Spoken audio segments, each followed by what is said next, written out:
सर्वांना श्री स्वामी समर्थ। तर आज आपण स्वामी समर्थ महाराज कसे प्रकट झाले याबद्दल माहिती जाणून घेऊया।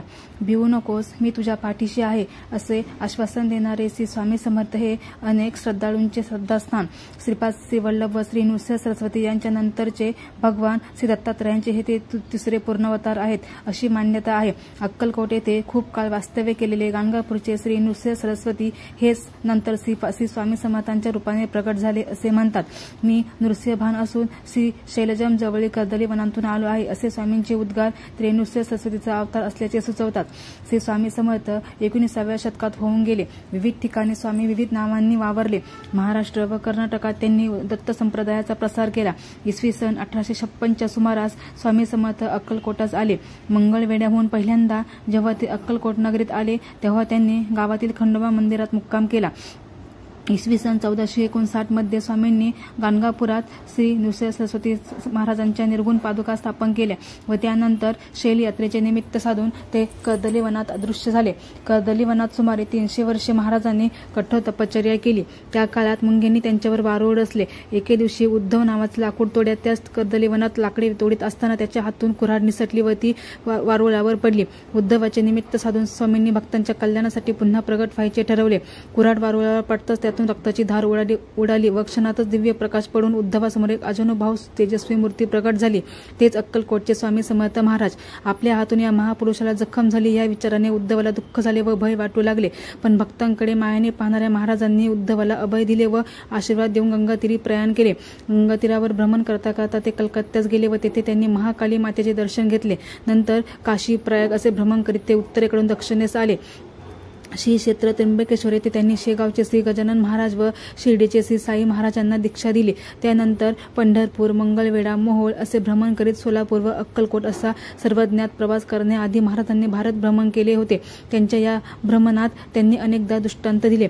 इसवी सन 1856 मध्ये स्वामी महाराजांचे अक्कलकोटमध्ये आगमन झाले व तिथल्या 22 वर्षाच्या वास्तव्यात अक्कलकोट हे तीर्थक्षेत्र झाले। तेथे त्यांनी जगातील अनेक मान्यवरांना मार्गदर्शन केले। एका विलासी चिनी दाम्पत्याचे गर्वहरण केले। हरिणाची निष्कारण शिकार करणाऱ्या शिकाऱ्यांना धडा शिकवला। त्यानंतर श्री स्वामी समर्थ जगन्नाथपुरीस आले।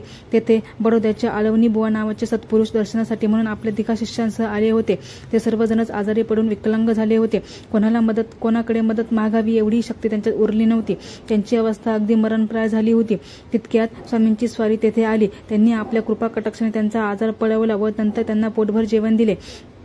स्वामींमुळे पुनच्च जीवन प्राप्त झालेल्या आळवणी बुवांनी त्यांना आपण कोण आहात व कोठून आलात असा प्रश्न विचारला असता स्वामी महाराज म्हणाले, माझा संचार सर्व विश्वात आहे, पण सह्याद्री पर्वत, गिरनार पर्वत, काशी क्षेत्र, मातापूर, करवीर, पांचाळेश्वर, कुरवपूर, औदुंबर, करंजनगर, नरसिंहवाडी, गाणगापूर ही आमची विशेष प्रीतीची स्थाने आहेत।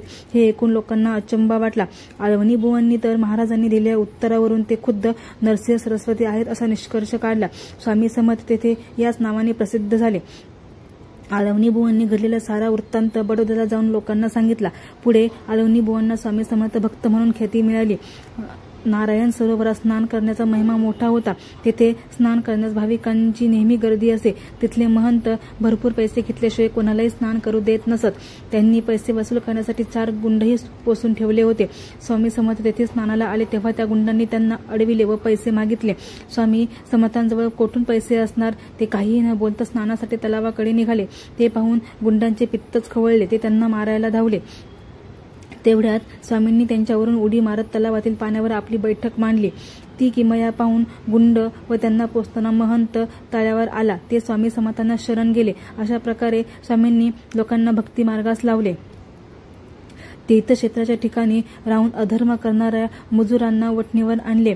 धर्माचे सत्य स्वरूप लोकांना समजावून सांगितले। श्री स्वामी समर्थ महाराजांनी रविवार दिनांक 30 एप्रिल 1878 रोजी अक्कलकोट येथे वटवृक्ष समाधी मठस्थानी माध्यान्हकाली आपल्या अवतार कार्याची समाप्ती केली। नंतर श्री स्वामी समर्थ यांचे परम शिष्य चोळप्पा यांच्या निवासस्थानाजवळ स्वामींना समाधिस्थ करण्यात आले। असे म्हणतात की स्वामी महाराज पुन्हा कर्दली वनात गुलुप्त झाले, तरी देखील आजही ते समस्त भक्तांच्या पाठीशी सदैव